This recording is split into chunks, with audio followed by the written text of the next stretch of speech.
अपने लैपटॉप का या आप अपने कंप्यूटर का वर्चुअल रैम का जो साइज है आप उसे इंक्रीज कैसे कर सकते हो, माने आप उसके साइज को आप बढ़ा कैसे सकते हो, और इसे बढ़ाने के बाद जो आपका कंप्यूटर का जो परफॉर्मेंस है वो पहले के मुकाबले दुगना हो जाएगा। आपको अपने दिस पीसी पे राइट क्लिक करना है। जैसे आप यहाँ पे देखोगे, यहाँ पे मेरा दिस पीसी आपको यहाँ पे दिख रहा होगा। अगर बाय द वे आपके यहाँ पे दिस पीसी नहीं रहता है तो आप यहाँ पे स्टार्ट में जाकर आप यहाँ पे टाइप करके सर्च करते हो दिस पीसी। तो आपको करना क्या है कि आपको अपने दिस पीसी के प्रॉपर्टीज़ में आ जाना है। जैसे आप यहाँ पे देखोगे, यहाँ पे आपको प्रॉपर्टीज़ का ऑप्शन देखने को मिलेगा, तो आपको इसके प्रॉपर्टीज़ को ओपन कर लेना है। और आप यहाँ पर राइट साइड में देखोगे, आपको यहाँ पे एडवांस सिस्टम सेटिंग्स का आपको ऑप्शन देखने को मिलेगा, तो आपको इस ऑप्शन पे चले जाना है। और इस ऑप्शन पे आने के बाद और आप यहाँ पे देखोगे, यहाँ पे आपको सेटिंग्स का आपको यहाँ पे ऑप्शन देखने को मिल जाएगा। जैसे आप यहाँ पे देख सकते हो, तो आपको इस सेटिंग्स वाले ऑप्शन पे क्लिक करना है। और क्लिक करने के बाद और आप यहाँ पे देखोगे, यहाँ पे एडवांस्ड का ऑप्शन आपको यहाँ पे सेकंड नंबर ऑप्शन दिख रहा होगा, तो आपको इस एडवांस वाले ऑप्शन पे क्लिक करना है। और जैसे आप यहाँ पे नीचे की ओर देखोगे, आपके यहाँ पे वर्चुअल मेमोरी का आपको यहाँ पे ऑप्शन दिख रहा होगा। और जैसे आप यहाँ पे नीचे की ओर देखोगे, यहाँ पे क्या लिखा हुआ है, a paging files in an area on that hard disk that Windows users as if it were RAM.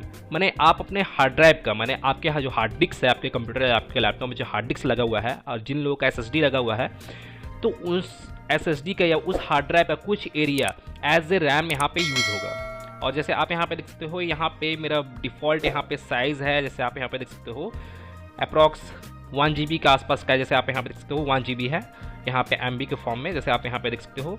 तो अब मैं आपको इसी साइज़ को इंक्रीज़ करने के लिए बताऊंगा। जो आपका ये वर्चुअल मेमोरी है, इसी को मैं इंक्रीज़ करने के लिए बताऊंगा। अगर आपके सिस्टम में, अगर आपके लैपटॉप में अगर SSD लगा हुआ है, तो आपके लिए तो और मैंने बेनिफिट है कि आपको यहाँ पे और भी परफॉर्मेंस आपको देखने को मिलेगा साइज़ को इंक्रीज़ करने के बाद। और ऐसा नहीं कि आपके में HSD लगा हुआ है, हार्ड डिस्क लगा हुआ है, तो आपको परफॉर्मेंस देखने को नहीं मिलेगा, ऐसा नहीं है। आपको परफॉर्मेंस उसमें भी आपको अच्छा देखने को मिलेगा, लेकिन SSD मुकाबले ज़रा हल्का आपको कम आपको देखने को मिलेगा। तो आपको करना क्या है कि जैसे मैं आपको इसके साइज़ को अब इंक्रीज़ करने के लिए बताता हूँ कि करना क्या है। जैसे आप यहाँ पे देखोगे, यहाँ पे आपको चेंज का आपको यहाँ पे एक बटन आपको यहाँ पे शो हो रहा होगा, तो आपको इस बटन पे क्लिक करना है। और क्लिक करने के बाद जैसे आप यहाँ पे देखोगे, यहाँ पे आपको चिक मार्क आपको यहाँ पे दिख रहा होगा, तो आपको इस चिक मार्क को यहाँ से रिमूव कर देना है। जैसे मैं यहाँ से रिमूव कर दिया हूँ। और रिमूव करने के बाद और आप यहाँ पे देखोगे, यहाँ पे आपको कस्टम साइज़ का आपको यहाँ पे एक ऑप्शन देखने को मिल जाएगा, तो आपको यहाँ पे चेक मार्क कर लेना है। और चेक मार्क कर लेने के बाद और आप अपने वर्चुअल रैम को, मैंने कितना मेमोरी आप प्रोवाइड करना चाहते हो, मैंने कितना मेमोरी, जैसे पहले तो मेरा था 1 GB था, तो आप यहाँ पे कितना देना चाहते हो, तो आपको यहाँ पे डालना होगा इनिशियल साइज़ में MB के फॉर्म में, और मैक्सिमम साइज़ में भी MB के फॉर्म में यहाँ पे डालना होगा।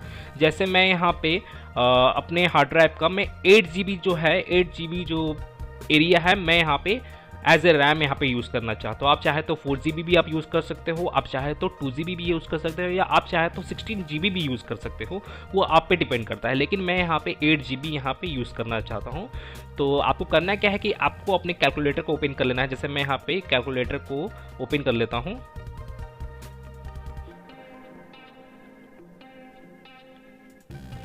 कैलकुलेटर को ओपन करने के बाद अब मैं यहाँ पे टाइप करता हूँ 1024 और इंटू 8 GB, क्योंकि मुझे 8 GB प्रोवाइड करना है। मैंने वर्चुअल मेमोरी को, वर्चुअल रैम को मुझे 8 GB करना है, तो मैं यहाँ पे 8 यहाँ पे टाइप करूँगा। अगर आपको 4 करना है तो आप यहाँ पे 4 टाइप कर सकते हो। मैंने 1024 इंटू 8, जैसे मैं यहाँ पे 8 टाइप करता हूँ। और जो 8 GB का ये है, जैसे आप यहाँ पे देखोगे, यहाँ पे जो वैल्यू है 8 GB का, ये मेरा MB का फॉर्म में आ चुका है, जैसे आप यहाँ पे देख सकते हो। तो आपको इस वैल्यू को ही आपको यहाँ पे इनिशियल साइज़ और मैक्सिमम साइज़ दोनों में ही आपको यहाँ पे टाइप करना है। जैसे मैं यहाँ पे टाइप करता हूँ 8192 और मैं यहाँ पे टाइप कर देता हूँ 8192।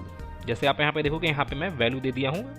और अब आपको करना क्या है कि आपको यहाँ पे सेट का आपको यहाँ पे बटन देखने को मिलेगा, तो आपको यहाँ पे इसे सेट पे क्लिक करना है और देन इसे ओके कर देना है। और आप यहाँ पे देखोगे, यहाँ पे मेरा जो साइज़ है यहाँ पे इंक्रीज़ हो चुका है, जैसे आप यहाँ पे देख सकते हो। अगर बाय द वे अगर आपके यहाँ पे शो नहीं होता है, यहाँ पे साइज़ इंक्रीज़ नहीं होता है, तो आपको एक छोटा सा आपको एक पॉपअप यहाँ पे देखने को मिलेगा रीस्टार्ट से रिलेटेड। तो वहाँ पे क्या करना है, आपको अपने सिस्टम को एक बार रीस्टार्ट करना है, और रीस्टार्ट करने के बाद और आपको यहाँ पे वापस के आके आपको यहाँ पे चेक करना है, और यहाँ पे आपका जो वर्चुअल रैम का जो साइज़ है यहाँ पे इंक्रीज़ हो जाएगा। जैसे आप यहाँ पे देखोगे, यहाँ पे मेरा रैम का साइज़ हो गया है, वर्चुअल रैम का साइज़ हो गया है 8 GB, जैसे आप यहाँ पे देख सकते हो।